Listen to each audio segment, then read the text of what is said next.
नमस्कार दोस्तों, वर्धमान एस्ट्रोलॉजी में आप सबका हार्दिक स्वागत है। हम यहाँ पर मई के महीने पर चर्चा कर रहे हैं और आज हम यहाँ पर धनु लगन वाले जातकों के बारे में बात करेंगे और जानेंगे कि इस महीने की ग्रहों की क्या स्थिति रहेगी और इसका धनु लगन के जातकों पर क्या प्रभाव पड़ेगा। सबसे पहले हम बात करेंगे शनि के बारे में। शनि आपकी कुंडली में द्वितीय भाव में विराजमान है और इस समय गुरु भी नीच के होकर स्वयं राशि के शनि के साथ युति में चल रहे हैं, जिससे गुरु का नीच भंग भी हो रहा है। और इस युति के कारण आपको 30 जून तक बहुत ही अजीब परिस्थितियां देखने को मिल सकती हैं। कभी परिस्थिति अनुकूल होती दिखाई देगी और कभी प्रतिकूल होती दिखाई देगी, क्योंकि शनि और गुरु दोनों अपना अपना प्रभाव देते रहेंगे। इसलिए आपको हर कदम पर सावधानी थोड़ी रखकर चलनी पड़ेगी। किसी भी विपरीत परिस्थिति के आने पर आप यदि सावधान रहते हैं तो आप उस पर विजय प्राप्त कर सकते हैं। द्वितीय भाव वाणी व संचित धन का भाव है। इस समय में आपको अपनी वाणी पर भी संयम रखने की आवश्यकता है। आपकी जमा पूंजी में से खर्च होने के ज़्यादा चांसेस बनेंगे। धन संचय होना मुश्किल हो सकता है।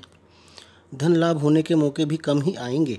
परिवार का वातावरण कभी अनुकूल और कभी प्रतिकूल देखने को मिल सकता है। शनि व गुरु की दृष्टि आपके अष्टम भाव पर होगी। आप यदि शादीशुदा हैं तो आपके अचानक लाभ होने के या अचानक हानि होने की परिस्थिति भी बन सकती है। आपके जीवन साथी या प्रेमी प्रेमिका के परिवार से भी इस समय कुछ स्थिति तनावपूर्ण रह सकती है। प्रॉपर्टी संबंधी मामलों को अभी डिले करना ही बेहतर रहेगा, क्योंकि आपके लग्नेश व प्रॉपर्टी के स्वामी गुरु शनि के साथ युति में चल रहे हैं। और हमें इन परिस्थितियों के बारे में आपकी कुंडली में शनि व गुरु की सही स्थिति देखकर ही पता लगा सकते हैं कि आपका इस पर क्या प्रभाव पड़ेगा। 4 मई तक मंगल भी गुरु व शनि के साथ युति में है और मंगल मकर राशि में उच्च के होते हैं। मंगल का कार्य जातक में जोश पैदा करना होता है, उसके अंदर के पराक्रम को जगाना होता है। मंगल इस भाव में शनि व गुरु की युति के प्रभावों में तेजी लाएंगे और आपसे कोई भी कार्य तपाक से करवा देंगे। इसलिए आपको इस समय अपनी वाणी पर अवश्य ही कंट्रोल रखकर चलना होगा। धन खर्च पर भी बहुत ही सोच समझकर आपको नियंत्रण रखना होगा, क्योंकि आजकल की स्थिति बहुत ही ख़राब चल रही है। अपने परिवार के साथ पूरा सामंजस्य बनाकर रखने का प्रयास करते रहें। 4 मई को मंगल मकर राशि से निकलकर कुंभ राशि में आपके पराक्रम भाव में आ जाएंगे, जिसके कारक स्वयं मंगल है। इसलिए यहाँ पर भी आपको अपने जोश पर काबू रखना होगा, क्योंकि अपने कारक भाव में कोई भी ग्रह शुभ फल नहीं दे पाता। यात्राओं को स्थगित रखें। भाई बहनों से भी अपना व्यवहार अच्छा रखें। सूर्य इस महीने 14 मई तक मेष राशि में उच्च के होकर आपके पंचम भाव में रहेंगे और 14 मई से 31 मई तक वृष राशि में शुक्र के साथ आपके छठे भाव में रहेंगे। सूर्य जब उच्च के होते हैं तो आरोग्यता बढ़ने लगती है। पिता से भी इस समय में आपके संबंध अच्छे होने लगते हैं। अध्यात्म में आपकी रुचि बढ़ने लगती है, किंतु सूर्य जहाँ पर स्थित होते हैं उस भाव के प्रभाव में कुछ असमानता ले आते हैं। जैसे सूर्य का गोचर आपके पंचम भाव में आपकी संतान से कुछ दूरी बना सकता है। यदि आपके संतान होने वाली है तो उसमें कुछ प्रॉब्लम आ सकती है। आप यदि स्टूडेंट हैं तो आपकी पढ़ाई में कुछ प्रॉब्लम क्रिएट हो सकती है। आपके प्रेमी या प्रेमिका से कुछ मनमुटाव भी संभव है। सूर्य 14 मई से आपके छठे भाव में शुक्र के साथ आ जाएंगे, जो कि सूर्य के शत्रु है। यहाँ पर सूर्य शुभ प्रभावों में कमी दे सकते हैं। साथ ही शुक्र के प्रभावों में भी कमी आ जाएगी, क्योंकि सूर्य के वहाँ आ जाने से शुक्र अस्त हो जाएंगे और शुक्र के प्रभाव भी कम होने शुरू हो जाएंगे।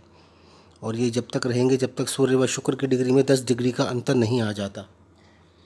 बुध 9 मई तक मेष राशि में आपके पंचम भाव में रहेंगे। 3 अप्रैल से सूर्य भी मेष राशि में है।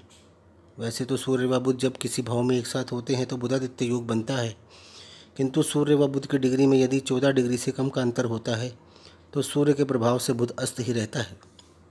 9 मई से 24 मई तक बुध शुक्र की राशि वृष में स्वयं शुक्र के साथ आपके छठे भाव में रहेंगे, जो कि बुध के मित्र भी हैं।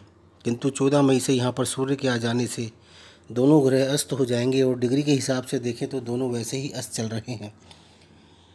24 मई से बुध अपनी स्वयं की राशि मिथुन में आपके सप्तम भाव में आ जाएंगे और यहाँ पर 70 दिन यानी 1 अगस्त तक रहेंगे। और यहाँ पर आपको आपके जीवन साथी, विवाह व व्यापार संबंधी अच्छा खासा लाभ भी मिल सकता है। राहु उच्च के होकर आपके सप्तम भाव में गोचर कर रहे हैं। मिथुन राशि में राहु उच्च के होते हैं, ऐसा 18 साल के बाद होता है। जब भी राहु उच्च के होते हैं तभी देश पर अवश्य कोई ना कोई संकट आता है।